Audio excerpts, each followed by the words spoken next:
Welcome to speedearning.com।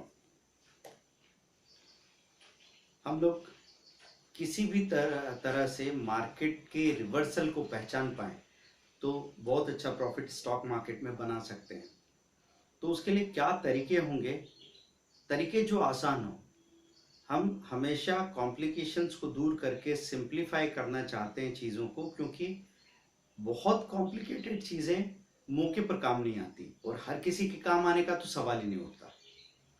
तो हम लोग चाहते हैं कि एक बिजी और लेजी पर्सन जिसके पास समय बड़ा कम है, पहले वो मार्केट से डरा हुआ सा है, अपने कामों में बिजी है और उसको काम करना है, पैसा लगाना है, तो वो क्या करे। और ऐसा नहीं है कि ये मेथड्स एक एडवांस्ड या एक्सपीरियंस्ड ट्रेडर के लिए कम उपयोगी है। अगर वो थोड़ा सा भी अपने दिमाग को सरलता से इस्तेमाल करे तो मैं ये वादा करता हूँ कि वो लोग ज़्यादा प्रॉफिट कमाएंगे।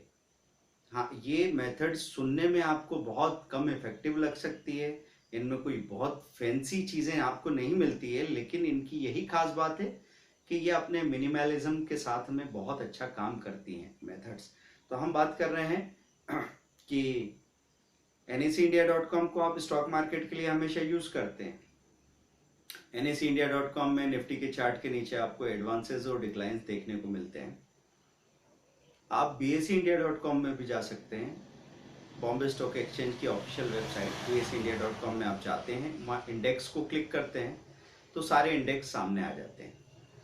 और वहाँ के मार्केट स्टेटिस्टिक्स में जब आप जाएंगे तो वहाँ पे आपको एडवांसेस डिक्लाइंस का कॉलम भी मिलेगा। तो अलग अलग इंडेक्स में जैसे सेंसेक्स 30 है, BSE 100, BSE 200, BSE small cap, BSE mid cap, वहाँ पे आप एडवांसेस और डिक्लाइंस को ग्राफ को देख सकते हैं। तो लार्ज कैप में आपको क्या पता लगेगा कि ऐसा मालूम पड़ रहा है आपको पहले 20 एडवांसेस हैं और 10 डिक्लाइंस हैं। मिड एंड स्मॉल कैप में आपको नज़र आ रहा है कि 100 में से 70 एडवांसेस है, 30 डिक्लाइंस है। कहीं पे आपको दिख रहा है 60 डिक्लाइंस है, 40 एडवांसेस है। तो जब बाजार में गिरावट होती है तो एक दिन बाजार गिरा, दूसरे दिन बाजार गिरा, तो पहले दिन के बाजार के गिरने की उम्मीदें लोगों को हो सकती है, क्योंकि इसके पहले तेजी आई हुई होती है, तो हम लोग इंतजार कर रहे होते हैं मंदी का। वो मंदी आज नहीं, कल नहीं, परसों आती है, पर हाँ चलो मंदी के लिए हम लोग सोच के बैठे थे। अब वो पहले दिन की मंदी आ गई, दूसरे दिन की मंदी आ गई। अब कंफ्यूजन में हम लोग पड़ जाते हैं कि अब बॉटम आ गया है, खरीदी शुरू करें या नहीं करें।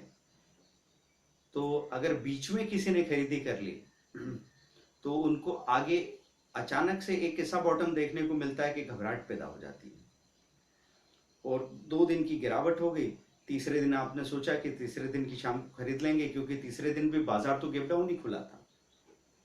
अब गैप डाउन बाजार खुला तो हमको लगा चलो शाम तक देख लेंगे, और वहां से और तेजी से नीचे गया। वहां से अचानक बाउंस आ सकता है, रिवर्सल आ सकता है। इसकी संभावना बहुत ज़्यादा है कि जब भी बॉटम बनता है, रिवर्सल आता है, उस वक्त ऐसा नहीं कि बाकी लोगों को समझ नहीं है और उनकी कोई तैयारी नहीं है पैसा स्टॉक खरीदने की। सब लोग पैसा अरेंज करके बैठे होते हैं। दिक्कत कहाँ आ जाती है कि वो सोच रहे थे शाम को खरीदते हैं 2:30 बजे और रिवर्सल 1:30 या 1 बजे आ गया। तो इस रिवर्सल को पहचानने के लिए आप एडवांसेस डिक्लाइंस का इस्तेमाल कर सकते हैं।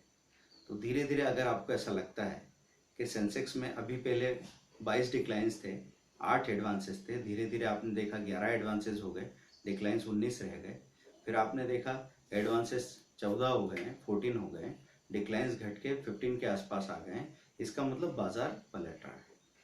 सबसे पहले लार्ज कैप पलटेंगे, बाजार में सबसे पहली बाइंग बड़े स्टॉक्स में आएगी। बड़े स्टॉक्स में जब तेजी आ जाएगी तो पीछे से मिड कैप और स्मॉल कैप में तेजी आएगी। उसी दिन आ जाए जरूरी नहीं है, अगले दिन आ सकती है।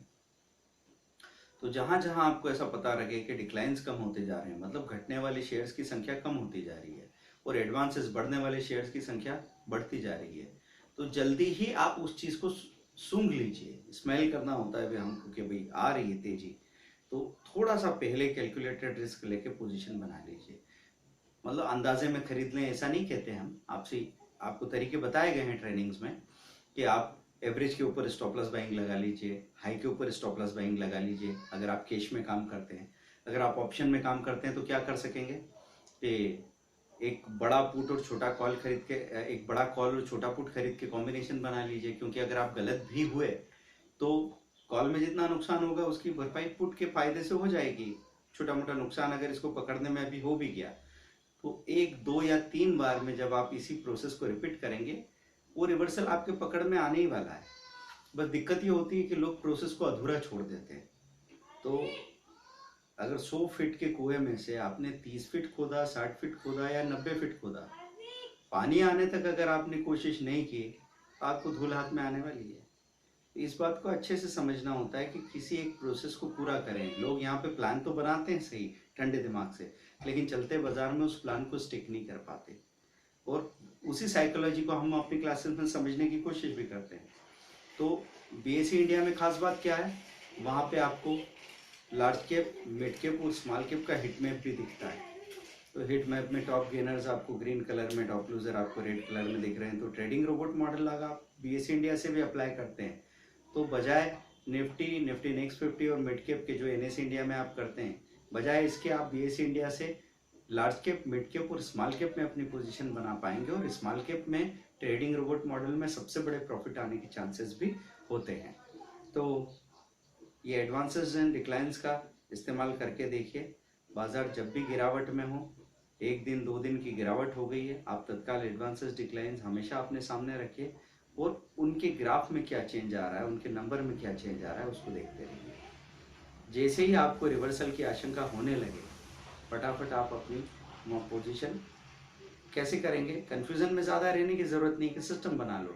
ये 4 प्रॉमिसिंग सेक्टर जो पहले तेजी में भाग रहे थे, जिनमें सबसे बड़ी गिरावट आई है, आप उनके 4 स्टॉक चुन के उनमें अपनी बाइंग लगा के रख दीजिए। हमेशा एकदम करेक्ट होने के चक्कर में ही हम लोग कभी नॉर्मली सक्सेसफुल भी नहीं हो पाते, राइट भी नहीं हो पाते। एक्यूरेट होने के चक्कर में मत पड़िए। It's okay to be okay, है ना, मतलब ओके डिसीजन ले लिए, ठीक ठाक डिसीजन ले लिए, उनमें आपको ठीक ठाक प्रॉफिट मिल गया, तो वो आपकी सेल्फ इमेज बनाए रखती है। ठीक है, एक ट्रेडर को बाजार के बढ़ने गिरने में थोड़ा भी फायदा नुकसान सही दिशा में मिलता है तो उसका कॉन्फिडेंस बना रहता है, और अगर वो देखता रहे और बाजार ऊपर नीचे चला जाए तो उनका अपना कॉन्फिडेंस खत्म होता है, जो कि अच्छा नहीं है एक ट्रेडर के करियर के लिए, उसके फ्यूचर के लिए। तो बस प्रैक्टिस करते रहिए, वीडियो वॉच करते रहिए, और पेड क्लाइंट्स हैं तो अपनी क्लासेस रेगुलर लेते रहिए। बाकी लोगों से एक बात के लिए हम माफ़ी चाहेंगे कि सुबह से लेकर शाम तक हम क्लासेस में बिजी रहते हैं और वो हमारी लायबिलिटी